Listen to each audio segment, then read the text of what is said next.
monde, salut, j'espère que vous allez bien. On se retrouve aujourd'hui pour une nouvelle vidéo sur la chaîne, une vidéo où l'on va faire une découverte. Donc une découverte, on va dire, d'une nouveauté de ce mois-ci, même si en vrai ce n'est pas une nouveauté sortie ce mois-ci, mais plutôt une nouveauté dans le sens fin de série. Donc c'est une série qui a débuté chez nous en France, il me semble, au mois d'octobre 2022 donc, et donc qui s'achève ce mois-ci avec la sortie du deuxième et donc forcément du dernier tome de la série. Donc la série c'est Les Amants Sacrifiés, édité par Kiun. Par contre, juste une petite précision concernant cette série avant de passer à ma découverte et à mon avis global sur cette œuvre. Donc juste pour vous dire que cette œuvre est tirée d'un film existant. Voilà, c'était tout pour ma petite précision. Allez, c'est parti pour la découverte. Avant de parler du contenu de l'œuvre, donc de tout ce qu'elle peut proposer en termes de contenu, on va s'attarder 2 secondes sur l'édition du titre. Alors l'édition déjà, voilà, je vais vous présenter. Hop, hop. Donc voilà, tome 1, tome 2. Donc on est sur des grands formats, hein, voilà, donc un grand format style Adabana. Alors attendez, j'ai juste à côté de moi pour vous comparer. Donc voilà, donc Adabana juste pour comparer à côté. Donc voilà, on est exactement sur le même type de format. Donc une œuvre chez nous éditée par Kiun, une œuvre écrite par Kakizaki. Donc Kakizaki qui a fait entre autres Green Blood, Hideout, enfin voilà, plusieurs œuvres. Donc, pour ce qui est des thèmes abordés, on est sur de la romance, sur de l'historique, sur de la guerre et sur du drame. Voilà, voilà en gros pour synthétiser les sujets abordés dans cette œuvre. Donc voilà pour ce qui est de la présentation globale. Voilà. Alors avant de parler du synopsis, juste je voudrais revenir un petit peu sur les couvertures. Voilà.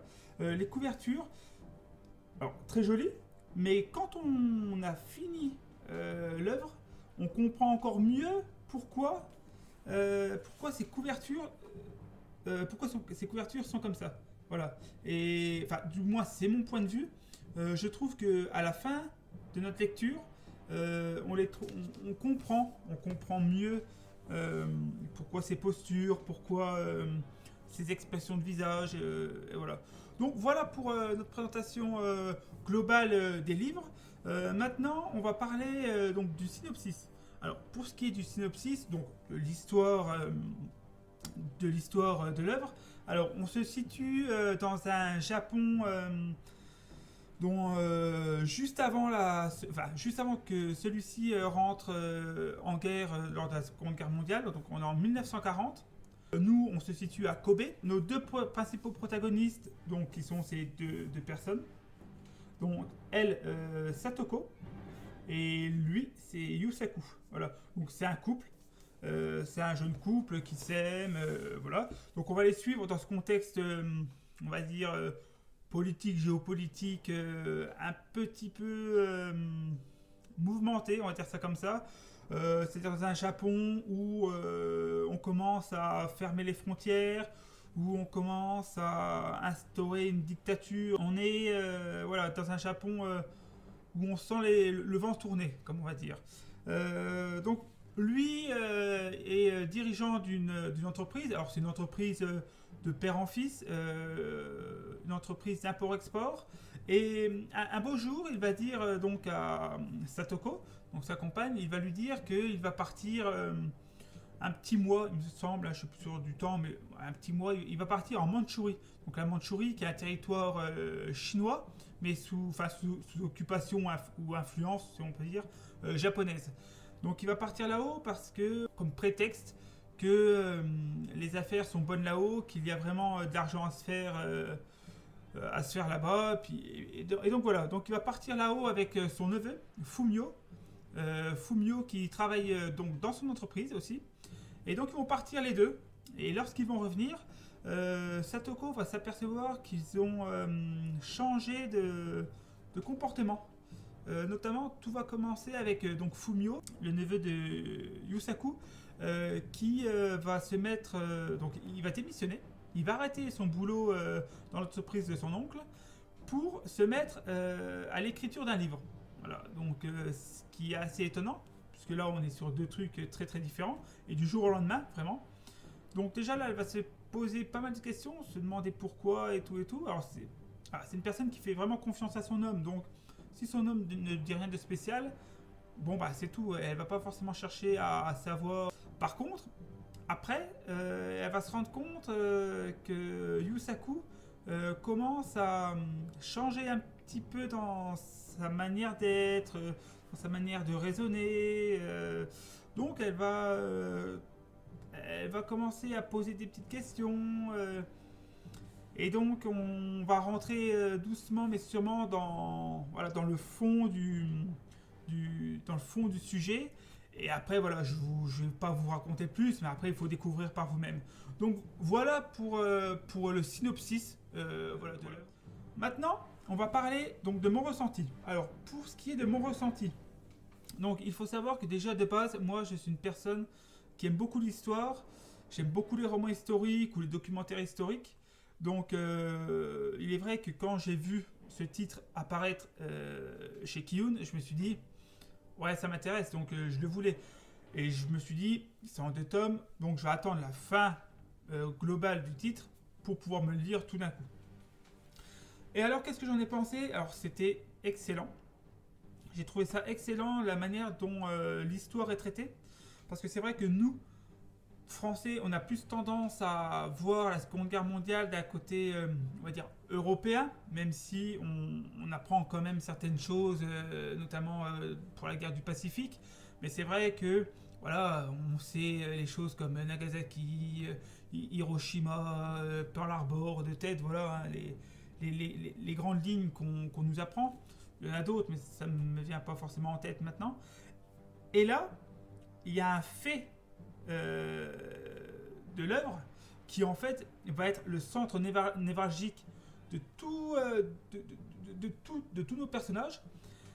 Et ce fait là, alors là, je n'en avais jamais entendu parler. Je ne savais absolument pas que ça avait été fait, qu'il y avait eu ce genre de choses. Et du coup, je me suis dit, je vais aller voir sur internet pour voir réellement si.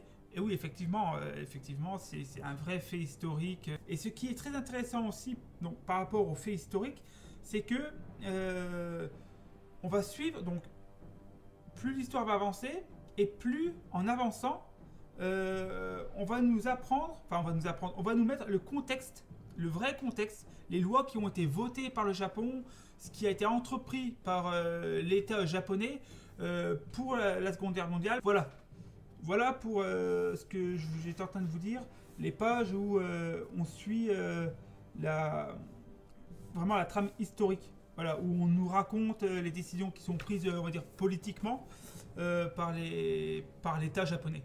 Donc voilà pour ce qui est du côté historique, et ça m'a vraiment beaucoup plu. Ensuite, concernant l'histoire globale, comment ça avance. Alors déjà, le rythme est excellent. J'avais un peu peur parce que je me suis dit en 2 tomes, une adaptation d'un film sur un sujet historique. Je me suis dit, 2 tomes, ça peut paraître un peu court. Alors là, force est de constater que pour le coup, en 2 tomes, le rythme était excellent. C'était ni trop vite, ni pas assez vite. Les informations qui étaient données étaient claires, concises, précises. C'était très très simple de suivre cette histoire. Et franchement, ouais, rythme parfait. Au niveau de la romance, ce qui est excellent, d'un point de vue historique, dans cette Seconde Guerre mondiale, où on voit comment la psychologie des personnages, on va dire, évolue en fonction du danger qui arrive, en fonction de tout un tas de paramètres que nous, on ne peut pas maîtriser parce qu'on n'a pas vécu ça. Et du coup, c'est vraiment assez... c'est puissant à lire, c'est vraiment... c'est très très bon, on a envie d'être... on a envie de les aider à prendre des décisions, mais en même temps, quand on connaît le contexte, on se dit... Ah, quelle décision vont-elles prendre, ou quelle décision va-t-il prendre. C'est vraiment très bon là-dessus. Un autre point auquel je ne m'attendais pas non plus, c'est alors les retournements de situation. Il y a plusieurs fois dans l'œuvre où ça se lit, on se dit, alors je dis pas qu'on s'installe dans une routine, c'est faux. Et là tout d'un coup, boum, le couperet tombe et on se dit, ah, je ne m'y attendais pas. Et ça c'est plusieurs fois dans l'œuvre, et pourtant c'est une œuvre en 2 tomes, donc on n'a pas non plus énormément de temps pour se dire, pour avoir plein de retournements de situation. Et là pour le coup, l'auteur arrive à faire ça, et c'est vraiment très bien fichu. Franchement, là-dessus, je me suis vraiment laissé berner. Pourtant, d'habitude, je suis assez. J'arrive quand même à voir arriver le truc. Et là, pour le coup, notamment la fin, je vais pas vous mentir, hein, la fin, je l'ai pas du tout vu arriver. Voilà, je ne m'y attendais pas du tout, mais alors pas du tout à ça. Et celui qui s'y attend, bah chapeau, parce que. Non, pas moi. Clairement, pas moi. Pas moi. Autre point qui m'a plu aussi, alors ça, c'est certainement dû aux cinéastes qui ont créé le film, donc forcément là on a adapté en manga, c'est les références au cinéma. Alors j'en dis pas plus parce que voilà, j'ai pas envie que ça se découvre, mais on sent qu'il y a une référence au cinéma, on sent que les personnes qui ont créé ce scénario sont des cinéastes, ça se sent. Voilà, il y a des très grosses références au cinéma. Donc voilà pour ce qui m'a plu. Autre point très important aussi, les dessins. Alors, les dessins, alors, je vous les mettrai. Non, plutôt là. Je vous les mettrai là. Les dessins, donc, voilà, c'est des dessins de Kakizaki. Voilà, on sait que des fois, ces dessins peuvent paraître plutôt un petit peu étonnants. Pour moi, franchement, ils m'ont vraiment bien plu. Je vais vous les montrer là, mais. Enfin, voilà, je vais vous mettre des planches là, ça sera plus simple. J'ai trouvé le dessin, mais alors pas en parfaite adéquation avec le propos de l'œuvre, notamment au niveau des personnages. Les personnages sont très bien faits, et notamment au niveau de l'expression faciale. Les expressions faciales sont très fortes. Ouais, c'est très travaillé hein, chez Kakizaki. Hein. Pour le coup, là, il n'y a pas de problème. Hein. On voit vraiment les expressions, on comprend les sentiments, on comprend directement ce que les personnes ressentent quoi. Et ça c'est très fort. D'un point de vue aussi au niveau des dessins qui m'a bien plu, c'est l'ancrage. J'ai trouvé l'ancrage de très bonne facture. Franchement, si je peux vous montrer une planche comme ça quand même, voilà c'est un peu sombre, mais il faudrait que j'arrive à en trouver une. Ouais, je vois pas trop là, mais je vais vous en mettre une un peu au hasard comme ça. Mais ça reflète pas trop. Mais l'ancrage est vraiment de. Je trouve c'est un bon point pour moi pour ces dessins-là. Donc voilà pour ma découverte de cette œuvre. Point négatif. Enfin, c'est pas un point négatif, mais il faut quand même le relever. Je trouve que le tome 1 est un cran au-dessus du tome 2. C'est-à-dire, pas que la fin soit mauvaise, hein, au contraire, hein, je m'attendais pas du tout, et donc là-dessus c'était super, mais juste que voilà, le tome 1, après la lecture du tome 1, on s'attendait à encore plus pour le tome 2. Peut-être qu'il aurait peut-être fallu rallonger un petit peu plus. Franchement, non, c'était très bien. 2 tomes, c'est très bien, le rythme est parfait. Pas d'autres soucis pour moi. Excellente lecture, une lecture qui ravira les fans d'histoire, une lecture qui ravira les fans de romance, une lecture qui ravira beaucoup de gens, je pense, curieux de découvrir ce que peut proposer le manga. Voilà. Donc, je vous conseille vivement de découvrir Les Amants Sacrifiés. Lecture poignante, lecture prenante. Ouais, non, allez-y, c'est du tout bon. Voilà pour cette découverte donc des Amants Sacrifiés. On se retrouve dimanche pour une nouvelle vidéo. Une vidéo où je présenterai mes achats manga. Donc on se dit à dimanche et salut tout le monde!